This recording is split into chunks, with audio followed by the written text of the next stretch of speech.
खान की जानिब से दोबारा कॉल दी जाती है तो हम फिर भी जाएंगे। इसी तरह कई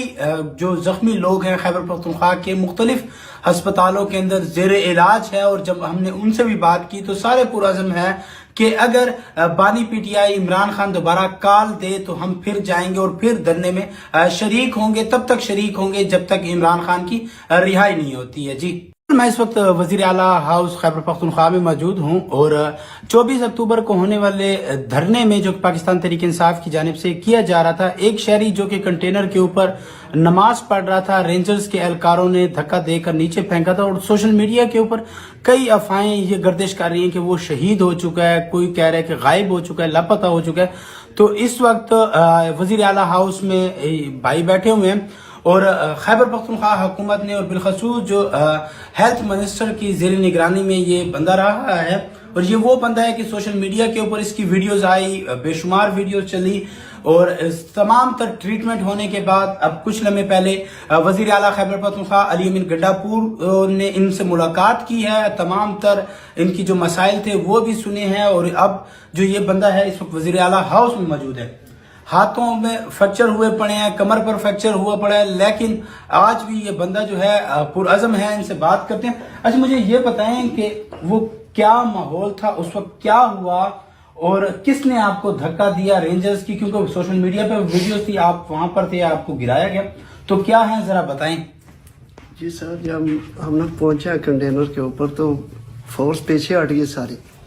तो हम लोग पीछे काफले आ रहे थे, अली अमीन साहब भी आ रहे थे, तो हम लोग उनके वेट में उधर ही खड़े हो गए। बंदे नमाज पढ़ने लगे नीचे, जो नीचे पढ़ने लग गए, तो टाइम हो गया था नमाज का, तो मैंने ऊपर ही नमाज पढ़नी शुरू कर। जब मैं नमाज शुरू कर रहा था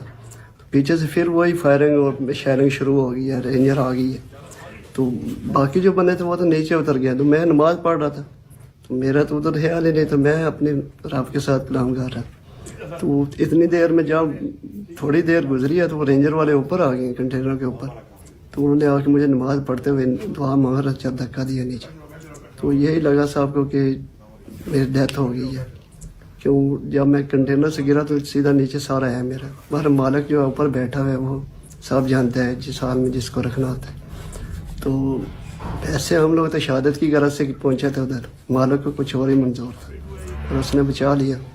फिर आने के लिए इंशाल्लाह फिर आएंगे जब खान साहब हुक्म दे। हाजिर है, हमारी जान भी हाजिर।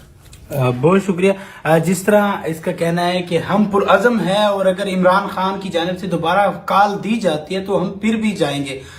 इसी तरह कई जो जख्मी लोग हैं खैबर पख्तूनख्वा के मुख्तलिफ हस्पतालों के अंदर जेर इलाज है, और जब हमने उनसे भी बात की तो सारे पुरअज़्म है कि अगर बानी पीटीआई इमरान खान दोबारा कॉल दे तो हम फिर जाएंगे और फिर धरने में शरीक होंगे, तब तक शरीक होंगे जब तक इमरान खान की रिहाई नहीं। तो उन्होंने आके मुझे नमाज पढ़ते हुए दुआ मांग रहा, जब धक्का दिया नीचे, तो यही लगा साहब को कि मेरी डेथ हो गई है। क्यों, जब मैं कंटेनर से गिरा तो सीधा नीचे सारा है मेरा, हमारा मालिक जो ऊपर बैठा हुआ है वो सब जानता है जिस हाल में जिसको रखना होता है। तो ऐसे हम लोग तो शहादत की गरज से पहुंचे थे उधर, मालिक को कुछ और ही मंजूर था और उसने बचा लिया। फिर आने के लिए इंशाल्लाह फिर आएंगे जब खान साहब हुक्म दे। हाजिर है, हमारी जान भी हाजिर। अज़म है और अगर इमरान खान। जी, तो नाज़रीन कराम, आपने इंटरव्यू सुना है जी। ये है वो नौजवान जो कि सोशल मीडिया के ऊपर बहुत ज़्यादा वायरल हुआ,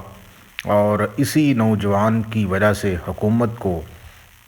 काफ़ी ज़्यादा शर्मिंदगी का सामना भी करना पड़ा, और तमाम मकतबा फ़िक्र के लोगों ने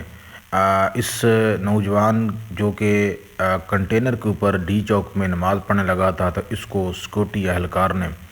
धक्का देकर नीचे फेंक दिया था, जिसके बाद हुकूमत और सिक्योरिटी एहलकार जो हैं वो मुकम्मल तौर पर जो है वो आवाम की तनकीद की ज़द में आ गए, और आवाम ने बहुत बड़ी जो है वो तनकीद की, और ख़ास तौर पे सोशल मीडिया सार्फिन ने इस नौजवान के साथ जो कुछ भी हुआ उस पर काफ़ी ज़्यादा गम व गुस्से का इजहार किया, और इसके बारे में मुख्तलिफ़ चीज़ें जो हैं वो सामने आ रही थी। कोई कह रहा था कि इसको कहीं पे गवाह कर लिया गया है,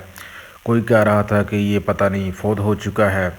और कोई कुछ और कहानी सुना रहा था। तो आज फाइनली ये जनाब जो हैं ये خیبر پختونخوا کے جو وزیر اعلیٰ ہاؤس ہے وہاں سے یہ اچانک جو ہے وہ منظر عام پر آئے ہیں، اور ایک نوجوان جو ہے وہ ان کا انٹرویو بھی کر رہا ہے، اور اس میں ان سے پوچھ رہا ہے اور ان کو بتا رہا ہے کہ وہ کس طرح سے سوشل میڈیا کے اوپر وائرل ہوئے، اور اس کے بعد اس نوجوان کے جو عزم ہے وہ ناظرین کرام بہت کمیٹڈ نظر آ رہا ہے، اور وہ کہہ رہا ہے کہ پہلے بھی خان صاحب کے لیے نکلے تھے، اور اگر آئندہ بھی جو ہے ہمیں بلایا جاتا ہے یا فائنل کال جو ہے وہ دی جاتی ہے تو آئندہ بھی نکلیں گے۔ تو یہ ناظرین کرام اس انٹرویو کے بعد جتنی بھی افواہیں تھیں وہ دم توڑ گئی ہیں، اور آپ دیکھ سکتے ہیں کہ اس میں وزیر اعلیٰ گنڈا پور جو ہے وہ ان کے ساتھ ملے ہیں اور ان کو چادر کا تحفہ بھی دیا ہے، اور خصوصی طور پر جو ہے وہ یہاں پہ وزیر اعلیٰ ہاؤس میں ان کو بلایا گیا۔ اب یہ نہیں کلیئر کہ یہ کہاں سے برآمد ہوئے، کہاں جو ہے یہ بیٹھے ہوئے تھے، کیا یہ پختونخوا میں ہی تھے اس دن سے یا کدھر تھے، یہ تو اللہ بہتر جانتا ہے کہ اس دن سے کہاں پر تھے۔ بہرحال وہ کمیٹڈ نظر آ رہے ہیں اور وہ پرعزم نظر آ رہے ہیں، اور ان کی جانب سے جو عزم کا اظہار کیا گیا وہ یہ ہے کہ وہ کسی بھی صورت جو ہے ڈریں گے نہیں، اور وہ ہر صورت جو ہے وہ اگر خان صاحب دوبارہ سے کال دیتے ہیں تو وہ پھر سے نکلیں گے۔ تو ان کے حوالے سے جتنی بھی ناظرین کرام افواہیں چل رہی تھی وہ ساری اپنی موت خود مر گئی ہیں، اور کچھ لوگ جو ہے اس کے گواہ کے بارے میں کہہ رہے تھے، لیکن وہ بھی جو ہے وہ جھوٹ نکلا ہے، اور وہ خیبر پختونخوا ہاؤس میں اچانک منظر عام پر آئے ہیں۔